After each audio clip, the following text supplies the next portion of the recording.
I pledge allegiance to the flag of the United States of America and to the republic for which it stands, one nation, under God, indivisible, with liberty and justice for all. Thank you. Is this thing on? Oh, there you go. Sorry about that. Next item on the agenda is Planning Commission reorganization. Julie? Yes, Mr. Chair and members of the commission. I think it would be appropriate to maybe take this item out of order since we are expecting Commissioner Medina. So I think we could move into our public comment and public hearing, and then maybe either do this at the end, but it's at your pleasure. If the other commissioners are okay with that, we can come back to it? Okay, good. We'll come back to it. Thank you. The next item on the agenda is the corrections to the agenda. Are there any? There are no corrections to the agenda for tonight's meeting. Great. The next item is public comments. If we can have somebody read that paragraph, please. Will do. At this time, the general public may address the Planning Commission on any items listed on the agenda for tonight's meeting, including items that are not listed on the agenda that are within the Planning Commission's subject matter jurisdiction. State law prohibits the Planning Commission from acting or entertaining discussion on any extended discussion on any topic not listed on the agenda for tonight's meeting. Please be aware that the maximum time allotted for members of the public to speak shall not exceed 3 minutes per person.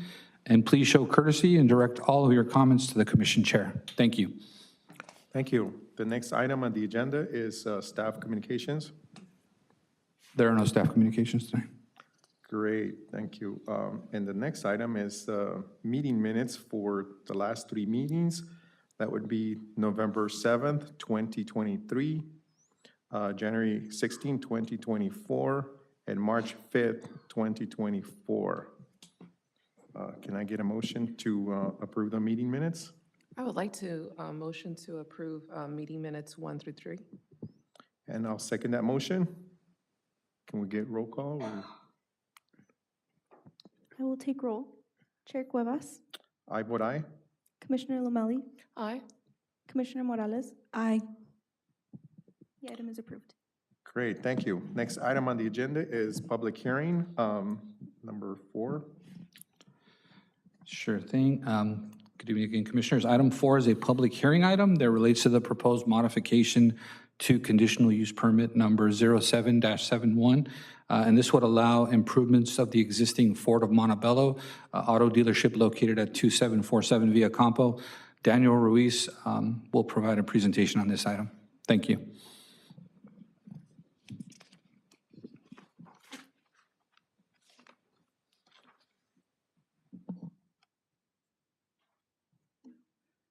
Good evening, Chair, members of the Planning Commission, and the public.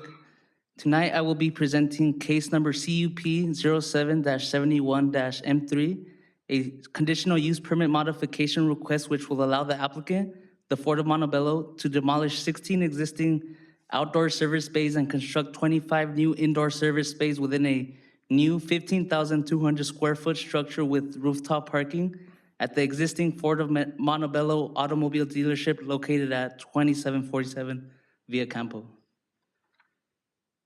On December 21st, 2023, Roar Architecture, the representative from Ford of Montebello, the applicant, filed a conditional use permit application to demolish 16 existing outdoor service bays at 2747 Via Campo, the project site, and construct a 15,200 square foot structure with 25 new indoor service bays with rooftop parking. On December 27, 2023, staff issued a deemed complete letter.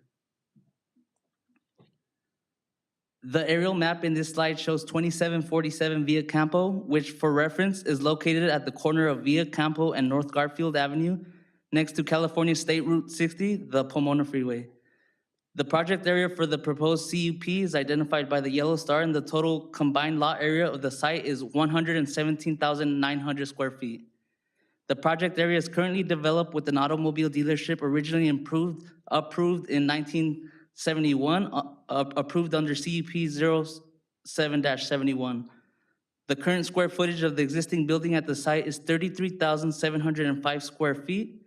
With the proposed improvements, the square footage of the site will be 60,337 square feet. If this CUP request is approved, the previous CUP entitlement and modifications would remain in effect. The project elevations shown here demonstrate what the proposed service structure will look like if approved. The first floor of the proposed structure is intended to be used for the 25 proposed service bays. The second floor of the proposed structure will consist of a total of 41 service parking spots. Combined, the first and second floor of the proposed structure will total approximately 30,400 square feet, with the maximum height of the structure reaching 22 feet and 6 inches. The structure is proposed to be constructed primarily of concrete masonry units. 2747 Via Campo is Zone C2, General Commercial, and is surrounded by the California State Highway 60 to the north and commercially zoned properties to the east and west. Additionally, to the south of the project site, the Our Lady of the Miraculous Medal Catholic Church is located within the R1 zoning designation with the general plan land use designation of institutional. Excluding the church, the immediate surrounding land uses are designated general commercial, which is fully compatible with the proposed automobile service area expansion. It is not anticipated that this specific proposal will have an adverse impact on adjacent or abutting properties, and mitigation measures are included within this project to ensure that the Our Lady of the Miraculous Medal Parish is notified in writing of the activities associated with the construction of the proposed project. The city's zoning map further illustrates that the project site is situated adjacent to other commercial uses and developments, which should allow the proposed use to be properly integrated without posing significant impacts on the surrounding land uses and community. Regarding the environmental review, case number CUP 07-71-M3 is considered a project per the California Environmental Quality Act CEQA definition. An initial study and mitigated negative declaration was previously prepared and approved by the Planning Commission on August 2nd, 2016 for proposed modifications at the project site. The initial study and mitigated negative declaration determined that with mitigation measures, the potential environmental impacts can be reduced to a significance threshold of less than significant.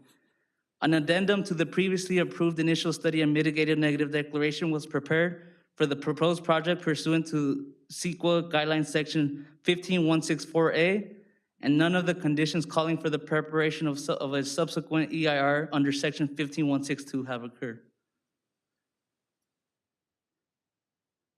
On March 7th, 2024, the public hearing notice was mailed to owners within the 300-foot radius from the exterior boundaries of the subject property. And on March 7th, 2024, the public hearing notice was published in the Daily Journal, the Whittier Daily News. Staff recommends that the Planning Commission adopt resolution number 08-24 approving the demolition of 16 outdoor service bays and allowing the construction of 25 new indoor service bays within a new 15,200 square foot structure with rooftop parking for the property located at 2747 Via Campo. Additionally, staff recommends that the Planning Commission determine and find that the foregoing actions will not include substantial changes and/or cause significant effects to the environment as described in CEQA section 15162, nor result in any new impacts or increase the significance of environmental impacts beyond those identified in the previously approved initial study and mitigated negative declaration, and therefore determine that approval of the addendum to the previously prepared mitigated negative declaration is appropriate. Thank you. This concludes my presentation. I'm available for questions or comments, as are the representatives for the project. Thank you. Let the record reflect that Commissioner Medina has joined the meeting. If that's appropriate. Thank you. Thank you.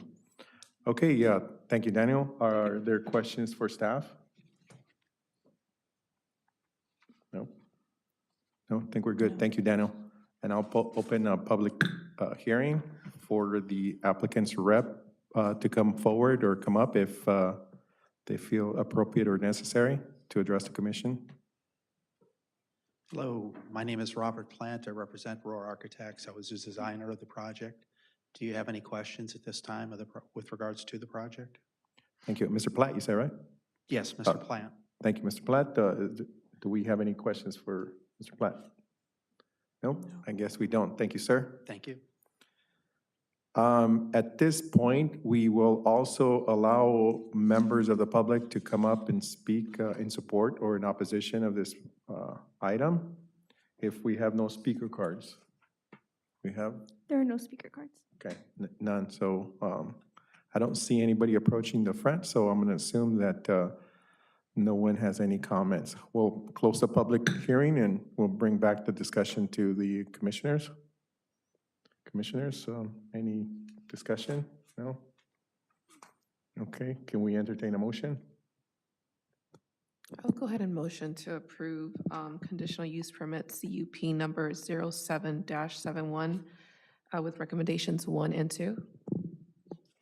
Is there a second? I motion second. Great, we have a motion and a second. Can we take roll call, please? I will take roll call. Chair Cuevas, I vote aye.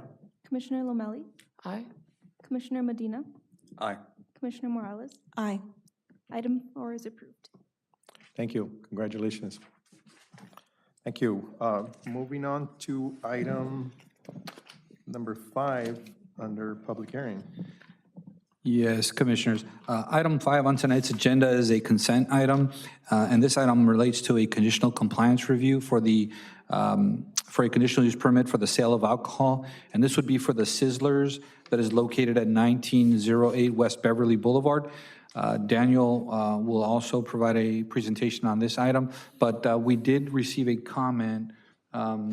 It was submitted after the deadline, but we accepted it nevertheless, and it was forwarded to the commission, and I believe you have hard copies in front of you. So again, this is not a public hearing item, but we did receive a comment in connection with this item, so we did share that with the commission, and it will be added to the city's record. Thank you. Thank you. Good evening, Chair, members of the Planning Commission, and the public.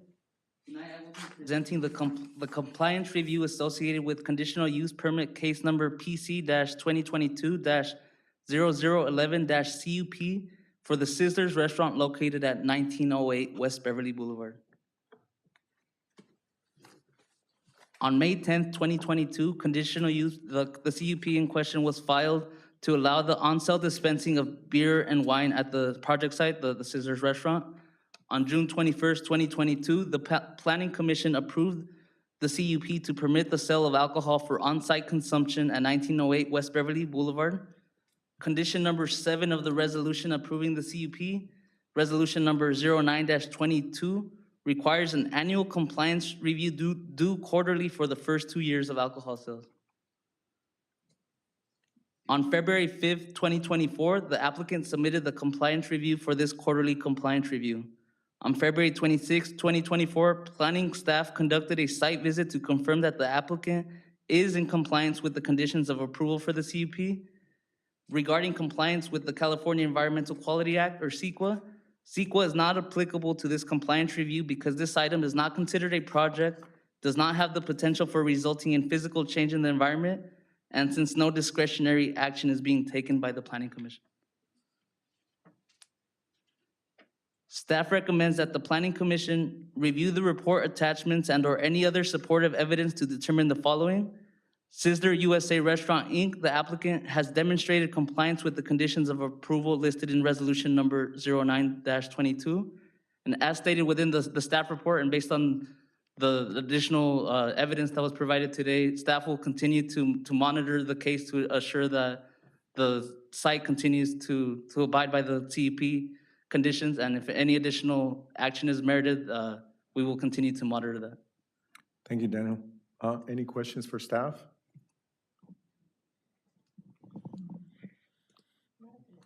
Not at the moment? Okay. I have a couple of comments because I think there's these 3 items that were submitted through an email. One of them, in my opinion, may not have, Sizzler may not be able to properly address people that park on the street and double park and throw trash on the streets. You know, I don't know that Sizzler can actually prevent that unless there's a police officer securing or park there all the time. I don't know that they can do anything about that. I think the last time we approved this, there were concerns about the same thing, and I think some of the complainants were saying that it was related to the sale of alcohol, and I felt like that wasn't the case, This is something that people do, unfortunately, and we talked about,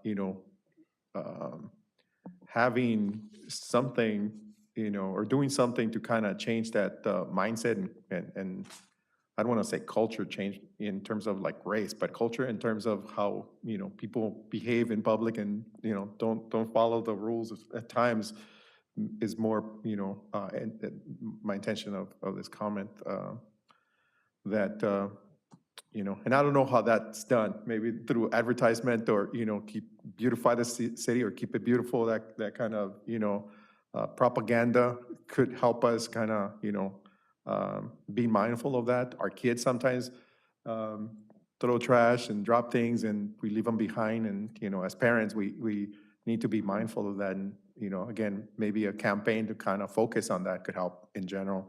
But one of the items that was mentioned was condition number 23, where the hours established for collecting of the recyclables was supposed to be from 8 a.m. to 9 p.m. And it sounds like they're going past that 9 p.m. Timeline, sometimes even as late as 10:30 p.m. Maybe that can be some kind of a reminder that from staff, maybe code enforcement, just to kind of, bring it out, point it out to Sizzler to be mindful of their neighbors. If that's the way to address it, I don't know. I don't know that we can write a citation or anything like that. That would be one. And I think the second one, the third item, condition number 41, the complainant was talking about people lining up outside of the restaurant and maybe getting a little too loud at times. And then I think again, the traffic conditions when it gets busy. A reminder, maybe, the police can kind of come by when it gets too busy and even access can, be prevented or not, maneuverable by the neighbors when they're getting home. That would be kind of another way of addressing that, but I'll open it up to my colleagues to kind of comment on that if they feel appropriate. If I may add one comment? Sure. So there is a condition that says that the operation shall at all times be conducted in a manner not detrimental to surrounding properties or residents by reason of lights, noise, activities, parking, and other actions. This condition number 14. Additionally, it reads, site project management shall patrol the business premises and the surrounding vicinity, including the public rights of way to the property during all hours of operation. Management shall ensure that no littering, loitering, or consumption of alcohol occurs in and around the project site. And so I feel like as a part of this, we can continue to reach out to Scissor and make sure that they're doing their part to ensure that like you said, that their patrons are behaving in a responsible way and that they aren't littering. Well, that's perfect. I love that. If we can do that, I think that would be great. And then the applicant for Scissors is also here if you want have any questions for Scissors or if you want to make any additional comments to them directly. They are here and they can speak on. Okay, I think they heard these comments from the neighbor, but if they wish to come up and kind of, address that'd be appropriate. I think for this side, I have to open it for public hearing? No. Not necessary? Okay. This would just I'm be. sorry, Chair, I have one quick question Yes. for staff as well. I'm wondering what is the form of enforcement of these conditions? Do we have staff that go out there and check? Yeah, so generally speaking, at any time, they can file a code enforcement complaint and or file a report with the police. At this time, we've only had one code enforcement complaint for the site. And so that on our end, it's more difficult to actually monitor when no actual code enforcement complaints have been made. But we can also let the person complaining know that they have that is their right to complain to our code enforcement department. There was also some issues related to parking. We have our parking enforcement division. If at any time they feel that there are parking related issues during the day, they can always reach out to our parking division and they can go and cite them or pursue whatever additional action to make sure that they aren't actually, like there was some issues related to the large truck in the public right of way as well. Things like that. If they're doing that during the day, we can send our parking enforcement division out to monitor and to let them know that they're not allowed to do that at any time. And I just want to clarify with the commissioner, Did you mean for this compliance report or just based on these comments? I think, did you mean, I don't, Yeah, I want to say more in general for all CUPs. Got it. See what process we have. Yes. For enforcement. of So, these so conditions. if, as Daniel mentioned, if the issue is brought to our attention, which in this case it has been, we do have parking enforcement go out and remind, for example, the heavy trucks that they cannot park on the roadway, especially blocking driveways and things like that. And if it continues, they will be cited. In addition, I mean, it is public parking along the street, and I do believe that in one of the communications that the individual that provided that comment stated that they were working on a preferential parking district, which is a process that they have to go through and ultimately has to be approved by the city council. If that happens, then it would create a parking permit situation where then enforcement could be, I think, more rigorous as it relates to parking and things like that. So those are other things or other options that can be taken. okay, thank you. I mean, in overall, in the sense of the business, one complaint is not too bad, not to say that you're fine, but, be mindful of, even that one person that may not be 100% happy with some of the things that are going on, but, I visit that Sizzler, so I'm not trying to lobby for anybody, but. But if I may, Mr. Chair, Commissioners, through our Economic Development Department, we actually did pull some numbers. And I will say that throughout the region, and I think it includes Long Beach, Anaheim, Los Angeles, it's a huge trade area. Our Sizzler ranks number 4 as far as customer visits. So, I mean, we are up there with the larger cities and rank 4 regionally. So, I mean, it says something about, the quality. So just wanted to share that information. Sounds good. Great job. Thank you. Anyway, sir, I think you wanted to address the commission. Actually, my name is Kirk Dasunton. I'm representing Sizzler USA. First of all, want to referring back to about the trash. The trash normally is just on the other side, which is away from the residential, on the sides that we have the trash. All those trash, pretty much we have the system. After dark, especially about 8, 9 o'clock, we don't let it out. Stay inside. We covered it up, and the next day, do the trash. In this case, what I'm hearing, I will make sure that to follow our company guideline. Late night, no out. And that's we have monitor on the camera also on our end. So we can track that is who did that. And then we have our system to take care of that. Along with the parking, it have couple incidents that happened. The neighbor came over inside the restaurant saying blocking the driveway.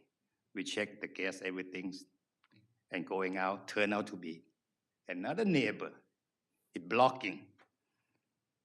They actually apologize that it's okay, no problem, okay? We have comply everything with the neighbor and help supporting the neighbor. The next to the Sizzler, another apartment right there, always have 1 or 2 cars parked overnight. We never say anything, we let it go. Until morning when we opening, okay? We just nicely, they moving out. We don't make it a big deal. We just try to work together with the neighbor. We comply everything. We don't want to have any complaint or anything. Anything coming up, we took care of it right away. That's how I can exist and can confirm that. Well, thank you, sir, for being so mindful and so neighborly. We appreciate it. Commissioners? No, it doesn't sound like we have any more comments, so thank you for your time, sir. Okay, Thank you. So on this item, do we have to? put it- Receive and file. Receive and file? Do we I have think to we need a vote for that motion too? for receive and. Is it a receive and file recommendation or is it an approval recommendation? Receive and file, I believe. Okay. Yeah. Then there's no need for a motion or a roll call. for Okay. Receive and file. And just for the record, we will prepare a follow-up communication that will memorialize some of the issues that were raised so that they're in the file. All right, thank you. So because we skipped an item, I guess we should go back to it. Planning Commission reorganization. Yes. This was due to some complaints about me being the chair. Fine, Commissioners. So I will, I'll just go ahead and, so actually, our municipal code does call for an annual sort of a nomination for chair. You know, amongst other, it also, it doesn't specifically say vice chair, but it does allude to other leadership. So I think that we've been, I think past practice has been chair and vice chair. We haven't had a vice chair. I think there was some transitional, we missed a couple. So I think it would be appropriate at this time to, based on past practice, to nominate a chair and then move to a vice chair. So there is a script that I have here, and I believe as the director, I will go ahead and open nominations for the position of chair, and then it would, the nominee would need to accept the nomination, and then it would go based on a simple majority, which I think in this case would be, is a simple, well, you have 4 commissioners, so. It would be 3. so, 3, yeah. okay, all right. A question before we make a nomination. Only because I think the reorganization recently, from what I recall, was supposed to match the city council? So because the municipal code doesn't specifically say that, past practice, you are correct. Typically, it is the mayor's appointee would be nominated to be chair, and if the commissioner accepted, then we would move forward through that same process. But in the case that maybe, you know, we did, I think under it was either last year or the year before, we did have a commissioner decline, which I think, you know, it kind of, I think, threw everything off. So you are correct. Past practice, it has been that way, but it doesn't necessarily need to be that way. Okay. So I leave it up to the commission. Okay, so I'm being the chair for this last time, so I'll initiate the conversation. Commissioner Scarlett is the, not commissioner, darn it, mayor. So that would mean that Commissioner Morales would be, you know, the chair. But, you know, if, I don't remember Commissioner Lomelli being the chair, so, you know, I don't know how Commissioner Morales would feel if there was a nomination for Commissioner Great. Lomelli. No, please, Commissioner. I actually have been chair previously. This is actually my second term being a planning commissioner, so I've been here for quite a few years now. And I would like to give the option for Commissioner Morales, since she is freshly on board, you know, an opportunity, as I would hope everybody here gets an opportunity to be chair. You're correct. So in that case, I'll make a motion. I would make a nomination to appoint Commissioner Morales as the new chair. Oh, wow. I'll take it. Okay. Do we have to vote? Well, if everyone is, So we have a nomination and we have an acceptance, so we would need a second. Oh. So we have a first, and I think we need second, and then we would take a vote, so we'll need a roll call. All right? I will take roll. Chair Cuevas, Aye. Commissioner Lomelli, Aye. Commissioner Medina, Aye. Commissioner Morales. aye. All right. Congratulations. All right. And thank you. So I guess we also need a Yes. motion. So that's correct. Nominations are now open for the Vice chair. position of vice chair. And I'll grab the mic one last time. I'll make a nomination to, I would nominate Commissioner Medina for the vice chair position. If he accepts it, and then. I accept, If that, okay, then I guess, do we have a second? I will second that. All right, looks like we have a nomination and a second. Let's take roll. Yeah. I will take roll. Chair Cuevas, Aye. Commissioner Lomelli, Aye. Commissioner Medina, Aye. Commissioner Morales. Aye. All right, All right. we're good. We Thank you. we're officially organized. right. Thank you. Are there term limits here? It's a 1 year. Per the code, it's a 1 year. 1 year. Annually. It says annually, so. Just don't get yourself kicked out before you actually start. Gotcha. 364 days later? Okay. That has never happened. We're not planning to start now, so. Okay, so I guess, yeah, congratulations to both of you. The next item is the Planning Commission orals. I'll go first. Congratulations again, and thank you for accepting, and we look forward to working with you in, the helm at the Planning Commission. Thank you both. Thank you. Thank you. Any other Appreciate it. comments? No, we're good? Well, I just want to say you've been a fantastic example. Yes. Oh, thank you. So, A good example or bad example? good example. Thank you. Yeah, Appreciate great. it. All right, thank you. So the last item is adjournment. If there's no other comments or questions, we can adjourn and we can go have dinner. Well, not with, you guys not with me with my family. We're not invited? Sorry. Not this time, Armando.